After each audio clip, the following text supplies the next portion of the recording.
அனைவருக்கும் வணக்கம். ஒரு ஊரின் பெருமை என்பது அதன் கட்டிடங்களில் மட்டுமில்லை, அந்த மண்ணோடு இணைந்து வாழ்ந்த மக்களின் நம்பிக்கையிலும் பல தலைமுறைகளாக தொடர்ந்து வரும் வழிபாட்டு மரபுகளிலும் இருக்கிறது. அப்படிப்பட்ட ஒரு புனிதமான இடத்தில் நாகாத்தா அம்மனுக்கான திருப்பணி தற்பொழுது தொடங்கியுள்ளது. இந்த திருப்பணியின் தொடக்கம் முதல் அடுத்தடுத்து கட்டடங்களில் நடைபெறும் பணிகள் வரை ஆத்ம யாத்திரையுடன் இணைந்து இந்த பயணத்தை நாம் காண இருக்கிறோம். இது அருள்மிகு நாகாத்து அம்மன் திருப்பணி பாகம் 1. இந்த இடமானது புதுக்கோட்டை மாவட்டம் பொன்னமராவதி தாலுகா சடையம்பட்டி கிராமத்தில் அருள்மிகு ஸ்ரீ பத்ரகாளியம்மன் கோவில் வீடு அருகில் அரசமரமும் வேப்பமரமும் ஒன்றோடு ஒன்று இணைந்து காணப்படும் இந்த இடம் அப்பகுதி மக்களின் வழிபாட்டில் முக்கியத்துவம் பெற்றதாக இருந்து வருகிறது. நமது முன்னோர்கள் காலம் தொட்டு இந்த இடத்தில் நாகர் வழிபாடும் நாகாத்து அம்மன் வழிபாடும் தொடர்ந்து நடைபெற்று வந்ததாக ஊர் மக்கள் தெரிவிக்கின்றனர். பொதுவாக அரசமரம் சிவபெருமானையும் வேப்பமரம் அன்னை பார்வதி தேவியும் குறிக்கும் என்பது நமது ஆன்மீக மரபில் கூறப்படும் ஒரு நம்பிக்கை. இந்த மரங்களின் நிழலில் நாகாத்தா அம்மனையும் நாகர் தெய்வத்தையும் மக்கள் பக்தியுடன் வழிபாடு செய்ய ஏதுவாக அரசமரமும் வேப்பமரமும் மற்றும் வழிபாட்டு இடத்தை சுற்றி வலம் வந்து தங்களது வேண்டுதல்களை நிறைவேற்றிக் கொள்ளவும் அடுத்த தலைமுறைக்கு கொண்டு செல்ல வேண்டும் என்ற எண்ணத்தில் தான் இப்பொழுது நாகாத்தா அம்மனுக்கான திருப்பணி வேலைகள் அதற்கான பூஜையுடன் தொடங்கியுள்ளது. ஒரு திருப்பணி தொடங்குவது என்பது வெறும் கட்டுமான பணியின் ஆரம்பம் அல்ல, அதன் பின்னால் பக்தியும் இருக்கிறது, ஊர் மக்களின் ஒற்றுமையும் உள்ளது, பலரின் உழைப்பும் இருக்கிறது. அந்த வகையில் நாகாத்தா அம்மன் திருப்பணிக்கான ஆரம்ப கட்ட பணிகள் தற்பொழுது தொடங்கியுள்ளன. இன்று நாம் பார்க்கும் இந்த மண் நாளை ஒரு அழகிய வழிபாட்டு இடமாக உருவெடுக்க இருக்கிறது. ஒவ்வொரு கல்லும் ஒவ்வொரு பணியும் இந்த திருப்பணியில் பங்களிக்கும் ஒவ்வொருவரின் உழைப்பையும் நினைவுபடுத்தும். இந்த பணிகள் அனைத்தும் படிப்படியாக முன்னேறும் போது இன்றைய இந்த எளிய தோற்றம் வரும் நாட்களில் எப்படி மாறப்போகிறது என்பதையும் நாம் தொடர்ந்து பதிவு செய்ய இருக்கிறோம்.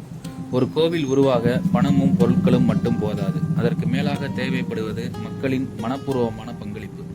யார் எவ்வளவு முடியுமோ அந்த அளவுக்கு இந்த திருப்பணியில் தங்களது இயன்ற உதவிகளை வழங்கும் போது ஒரு சிறிய திருப்பணி கூட ஒரு பெரிய ஆன்மீக பணியாக மாறுகிறது. இது ஒருவருக்கான பணி அல்ல, ஒட்டுமொத்த ஊரின் பணி.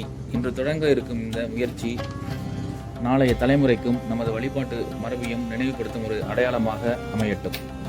பல ஆண்டுகளாக வழிபாடு நடைபெற்று வந்த இந்த இடத்தை இன்னும் சிறப்பாக பாதுகாத்து வருங்கால தலைமுறையினரும் வந்து வழிபடும் வகையில் அமைக்க வேண்டும் என்ற எண்ணமே இந்த திருப்பணிக்கு முக்கிய காரணமாக இருக்கிறது. இன்று நாம் பார்க்கும் இந்த இடம் திருப்பணி தொடங்குவதற்கு முன்பு இருந்த தோற்றம். இங்குள்ள அரச மரமும் வேப்ப மரமும் ஒன்றோடு ஒன்று இணைந்து இருப்பது இந்த இடத்தின் தனிச்சிறப்பாக உள்ளது. இந்த மரத்தின் அடியில் நாகர் வழிபாடும் நாகாத்தா அம்மன் வழிபாடும் நடைபெற்று வருகிறது. காலம் மாறினாலும் வழிபாட்டு நம்பிக்கைகள் மட்டும் தலைமுறையாக தொடர்ந்து வருவது நமது கிராமிய ஆன்மீக மரபின் ஒரு சிறப்பாகும். அந்த மரபை பாதுகாப்பது என்பது நம்முடைய முன்னோர்களை நினைவு கூறுவதற்கு சமமான ஒரு பணியாகும். இந்த திருப்பணியின் முதல் கட்டமாக இடத்தை சுத்தப்படுத்துதல், தேவையான இடங்களை அளவிடுதல், கட்டுமானத்திற்கான ஆரம்ப பணிகள் போன்றவை தொடங்கியுள்ளன. ஒவ்வொரு பணியும் திட்டமிட்டு நடைபெறும் போது இந்த இடம் படிப்படியாக புதிய பொலிவை பெற தொடங்குகிறது. இன்று சிறிதாக தெரியும் இந்த மாற்றம் நாளை ஒரு முழுமையான வழிபாட்டிடமாக உருவெடுக்கும். அந்த மாற்றத்தை நேரில் பார்த்து பதிவு செய்வதே ஆத்ம யாத்திரையின் இந்த பதிவின் நோக்கம். ஒரு கோவில் திருப்பணியில் ஒருவருடைய பங்களிப்பு மட்டும் முக்கியமானது அல்ல, சிறிய உதவியாக இருந்தாலும் அது இறை பணியில் இணையும் போது அதன் மதிப்பு பெரியது. பணம் கொடுப்பது மட்டுமல்ல, உடல் உழைப்பு செய்வதும் தேவையான பொருட்களை வழங்குவதும் பணிகளை ஒருங்கிணைப்பதும் திருப்பணிக்கான மனதார பிரார்த்தனை செய்வதும் கூட ஒரு வகையான பங்களிப்பு தான். அதனால்தான் இந்த திருப்பணி ஒரு தனிநபரின் முயற்சியாக இல்லாமல் ஊர் மக்களின் ஒற்றுமையோடு நடைபெறும் ஒரு பொது பணியாக அமைய வேண்டும் என்பதே அனைவருடைய விருப்பமாக இருக்கிறது. இன்று இங்கே தொடங்கி இருக்கும் இந்த சிறு முயற்சி வரும் நாட்களில் எந்த அளவுக்கு வளர்ச்சி பெறுகிறது என்பதை நாமும் தொடர்ந்து பதிவு செய்ய இருக்கிறோம். இந்த திருப்பணியின் ஒவ்வொரு கட்டடத்தையும் மறக்காமல் ஆவணப்படுத்துவது இன்றைய தலைமுறைக்காக மட்டுமல்ல, நாளைய தலைமுறைக்காகவும் ஒரு நினைவாக இருக்கும்.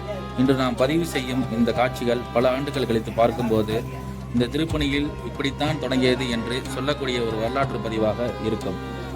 அதனால் நாகாத்தம்மன் திருப்பணியின் இந்த முதல் கட்ட பணிகளுக்கு அம்மன் அருள் துணையாக இருக்க வேண்டும் என்று பிரார்த்திப்போம்.